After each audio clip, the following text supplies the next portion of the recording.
नमस्कार दोस्तों, मैं हूं कृष देवबन नक्सल। दोस्तों, आज मैं आपसे बात करने जा रहा हूं इस विषय पर कि क्या हमारे पास एक राइट टू डिस्प्यूट है या नहीं। राइट टू डिस्प्यूट, विवाद करने का अधिकार।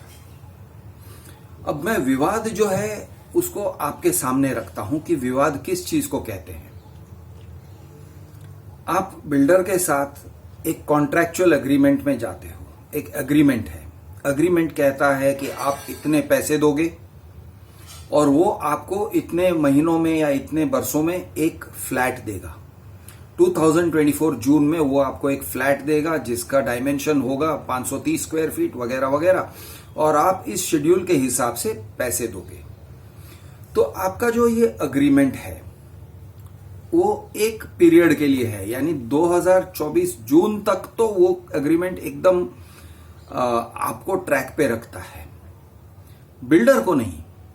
बिल्डर को आप पकड़ सकते हो अगर उसने 2024 जून में आपको फ्लैट नहीं दिया, तब तक आप उसे किसी तरह से पकड़ नहीं सकते।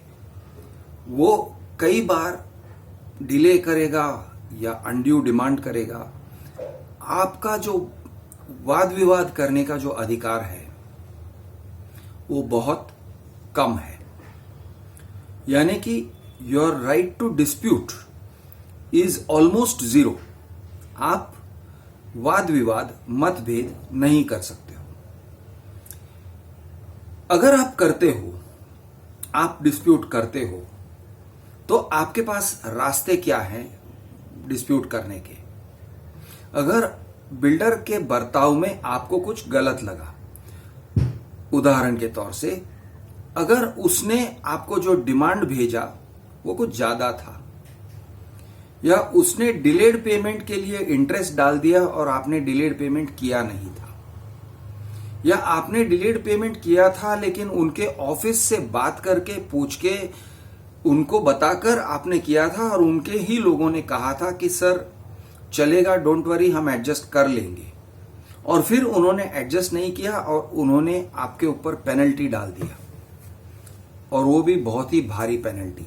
तो आप कहते हो यार ये ठीक नहीं है, इस तरह से मेरे साथ जो डीलिंग हो रहा है ये गलत तरीके से डीलिंग हो रहा है। तो आप डिस्प्यूट करना चाहते हो कि आप किसी के साथ वाद विवाद, आर्ग्यूमेंट, मतभेद करना चाहते हो। आप किसी को समझाना चाहते हो कि भाई साहब ये गलत है। दूसरा एक एग्जाम्पल देता हूं। बिल्डर ने एग्रीमेंट में पूरा सब कुछ डाल दिया, लेकिन कुछ बातें बाद में वो रेज करता है कि देखिए सर, हमने फ्लैट का बात किया है, आपके एग्रीमेंट के अंदर फ्लैट की सारी बातें हैं और उसके लिए जो रेट है वो है 70 लाख, लेकिन हमने बस दिया है आपको उस कॉम्प्लेक्स के लिए, और बस को हमने एग्रीमेंट में नहीं डाला है लेकिन वो कंपलसरी है, तो आप बस का पैसा अलग से दीजिए। आप कहते हो क्यों दूं, नहीं चाहिए मुझे बस। नहीं सर, वो यानी कॉम्प्लीमेंट्री नहीं है और वो कंपलसरी है, आपको लेना ही पड़ेगा, ठीक है। और आप अगर पैसे नहीं दोगे तो कुछ ना कुछ होने वाला है, जैसे कि हम आपके एग्रीमेंट को रोक देंगे, हम आपके फ्लैट को ले लेंगे। तो आप कहोगे यार ये कॉन्ट्रैक्चुअल नहीं था, ये एग्रीमेंट के अंदर ये बात नहीं थी, तो आप क्यों ऐसी बातों को ला रहे हो जो एग्रीमेंट में है नहीं। इस टाइप के वाद विवाद के लिए बहुत सारी छोटी बातें निकलती हैं। किसी भी सभ्य समाज में, किसी भी सिविलाइज्ड सोसाइटी में ये आपका हक बनता है, आपका राइट होता है कि आप डिस्प्यूट को एक सही तरीके से रेज करें, डिस्कस करें, आर्ग्यू करें, और आर्ग्यू करके, डिस्कस करके, यानी लेटर्स आपस में एक दूसरे को भेजें। ये सब करके आप एक करस्पॉन्डेंस खत्म करके उसमें से जो निकलता है पॉइंट, वो पॉइंट पर आप दोनों अमल करेंगे। हो सकता है कि वो उनके तरफ हो सकता है वो आपके तरफ हो। तो ये होता है डिसेंट तरीका डिस्प्यूट रेजोल्यूशन का, एक सभ्य तरीका, एक सभ्य समाज में सभ्य तरीका।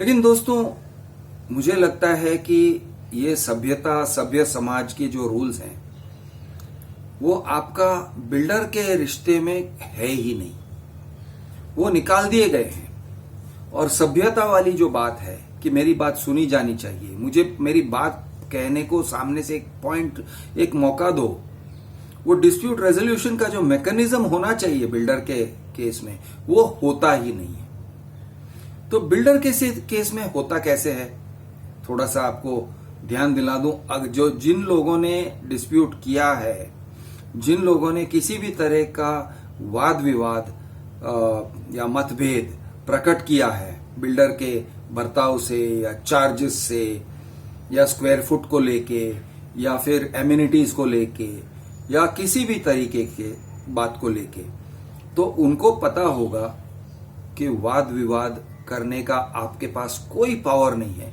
सारे आपके पावर्स निकाल दिए गए हैं और कई बार आपसे सिग्नेचर लेके वो निकाल दिए गए हैं। यानी एप्लीकेशन फॉर्म में, अलॉटमेंट लेटर में, अग्रीमेंट में इस तरह से लिख दिया जाता है गोल भाषा में, नॉट स्ट्रेट फॉरवर्ड कि आप वाद विवाद रेज नहीं करोगे, लेकिन वो ओवरऑल उसका इफेक्ट ये रहता है कि आप डिस्प्यूट रेज नहीं कर सकते हो। और आपने अगर डिस्प्यूट रेज किया तो आपका हम बहुत बुरा हाल बनाएंगे, बहुत बुरा हाल बनाएंगे, आपके पैसे ले लेंगे, आपके ऊपर पेनल इंटरेस्ट मारेंगे और आखिर में आपका पूरा फ्लैट भी जब्त हो जाएगा, पैसा भी जब्त हो जाएगा, सब कुछ जब्त हो जाएगा। ये टाइप के अग्रीमेंट्स बहुत सारे हम देखते हैं, बहुत सारे। क्या ये कॉन्स्टिट्यूशनल है? क्या ये संविधान के हिसाब से बराबर है? तो जवाब है क्लियरली नहीं। संविधान, मैं इसमें संविधान को क्यों ला रहा हूं? क्योंकि आप भारत देश में रहते हो। भारत देश में जो कुछ भी होता है वो संवैधानिकता से बंधा हुआ होना चाहिए, वो कानून के हिसाब से होना चाहिए। It has to happen according to the constitution. It has to happen according to the rule of law. वो इस तरह से नहीं होता है कि जोर जबरदस्ती कर दे और किसी तरह से आपको खदेड़ कर पैसे देने के लिए मजबूर कर दें और चुपचाप फ्लैट का पोजीशन लेने के लिए मजबूर कर दें, आपको परेशान करके, आपको आपके ऊपर मेंटल हैरासमेंट करके आपको इस पोजीशन पे लेके आए कि आपको घुटना टेकना पड़ता है बिल्डर के सामने।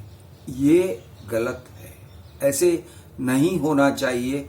ऐसे कहीं भी भारत में भारत के किसी कोने में भी ये नहीं होना चाहिए। लेकिन हम देखते हैं कि ये हो रहा है और भारत के हर कोने में हो रहा है और भारत के हर शहर में हो रहा है। और मुंबई जैसे शहर जहां पे सभ्यता हम समझते हैं कि बरकरार है, कायम है, वहां पर भी हो रहा है, भयंकर तरीके से हो रहा है। तो दोस्तों मैं आपको ये बात का ज्ञान दिलाना चाहता हूं या एहसास दिलाना चाहता हूं कि आप जब एक बिल्डर के साथ डीलिंग करते हो तो आपका जो ये एक संवैधानिक हक है, अधिकार है, the right to raise a dispute, उसको बाजू में रख के आप डीलिंग करते हो और वो पहले से ही शुरू हो जाता है। यानी ये काम पहले ही कदम के साथ आपका राइट टू डिस्प्यूट ले लिया जाता है। पहले कदम में कौन सा आपका पहला कदम कौन सा है? टोकन देना। टोकन देने के बाद जिसको कहते हैं बुकिंग अमाउंट नंबर 2 देना। बुकिंग अमाउंट नंबर 2 देने के बाद अग्रीमेंट करना।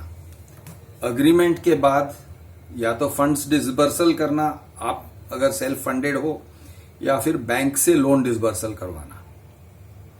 और उसके बाद पोजेशन डिमांड लेटर आता है, यानी बहुत सारे लोन डिसबर्सल्स या बहुत सारे इंस्टॉलमेंट पेमेंट्स के बाद आता है पोजेशन डिमांड लेटर बिल्डर के तरफ से, जहां पे वो बिल्डर कहता है कि भाई अब मैं पोजेशन देने जा रहा हूं और आप मुझे इतने पैसे दो, जो बकाया 5% है वो दे दो और चलो आप फ्लैट ले लो।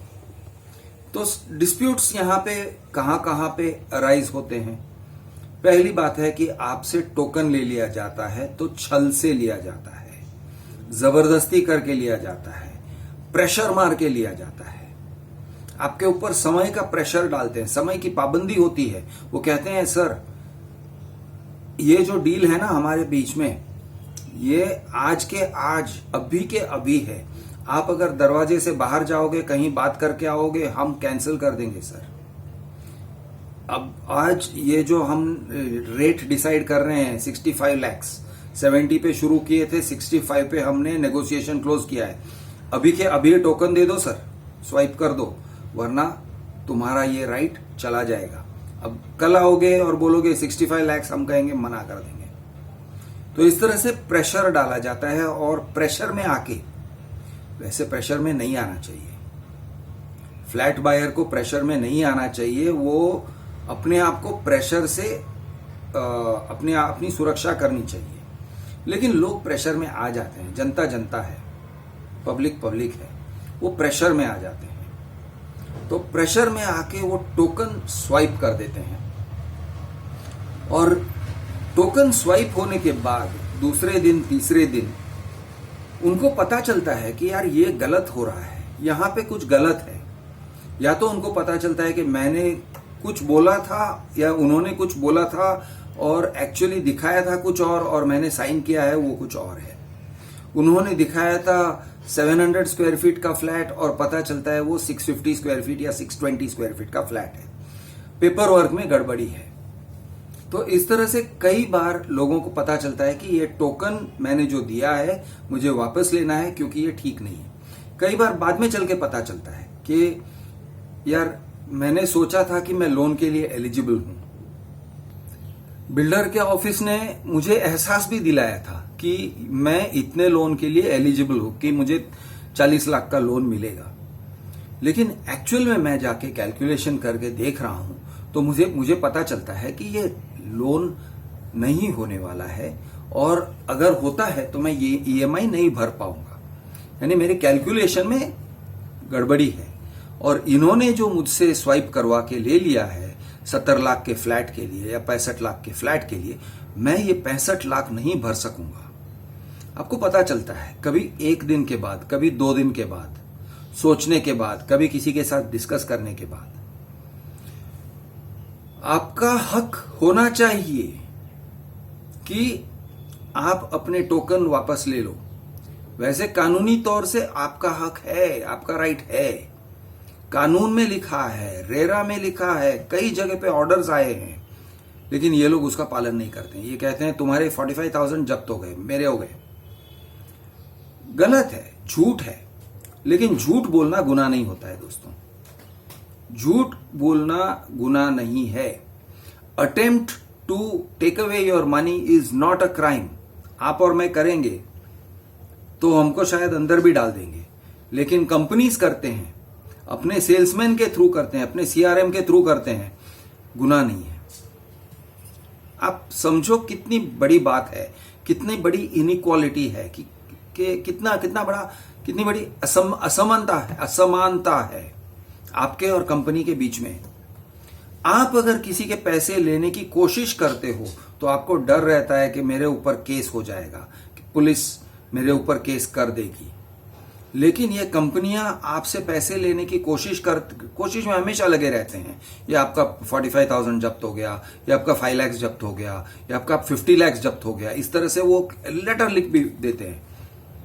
आप जाके उसके ऊपर क्रिमिनल केस करके दिखाओ। नहीं हो रहा है। क्यों नहीं हो रहा है भाई? बहुत सारे कारण हैं, कुछ टेक्निकल कारण है, कुछ सही कारण है, कुछ गलत कारण है, लेकिन नहीं हो रहा है। तो ये आपके पास आपका जो एक बहुत बड़ा जो कंट्रोल होता है वो आपके हाथ से निकल जाता है। कि कोई आपको ठगने की कोशिश करे, गलत तरीके से आपसे पैसे लेने की कोशिश करे और फिर वो नाकामयाब हो तो आप उसके ऊपर केस नहीं कर सकते हो। और अगर वो कामयाब हुआ तब भी आप उसके ऊपर केस नहीं कर सकते हो, क्योंकि वो कहते हैं ये सिविल मैटर है। जाओ सिविल कोर्ट में। और दोस्तों ये आपकी गलती नहीं है कि सिविल कोर्ट बहुत ही स्लो चलते हैं, बहुत ही स्लो, भयंकर स्लो चलते हैं। सिविल कोर्ट में केस दर्ज करवाना मतलब उससे अच्छा है कि आप बिना एनेस्थीसिया के 1-2 दांत निकलवा लो। यानी उसमें जितना दर्द होने वाला है ना, ये दांत को तुड़वाने में उतना दर्द नहीं होगा। या उससे अच्छा है सिविल कोर्ट में केस दर्ज करवाने से अच्छा है कि आपके 10 नाखून को खींच के, पकड़ से खींच के कोई निकाल देना, तो उसमें जितना दर्द होने वाला है उससे ज्यादा दर्द होता है सिविल केस में जाके। इतना भयंकर सिस्टम बनाया है इन्होंने। तो इस सिस्टम की वजह से क्या होता है कि आप कोर्ट में नहीं जा सकते हो, आप पुलिस के पास नहीं जा सकते हो। बिल्डर आपके ऊपर कोई भी डिमांड डाल देता है। पहले उसने आपका पूछ पकड़ लिया, 50,000 का आपने टोकन स्वाइप कर दिया, आप उसके हाथों में चले गए, क्योंकि अब वो आप 50,000 आप वापस चाहते हो। अब वो कहेगा सर आपने फ्लैट बुक किया है, वो आपको कर्जदार की तरह ट्रीट करना शुरू कर देता है। आप कर्जदार नहीं हो, आपने बिल्डर से कर्जा नहीं लिया है।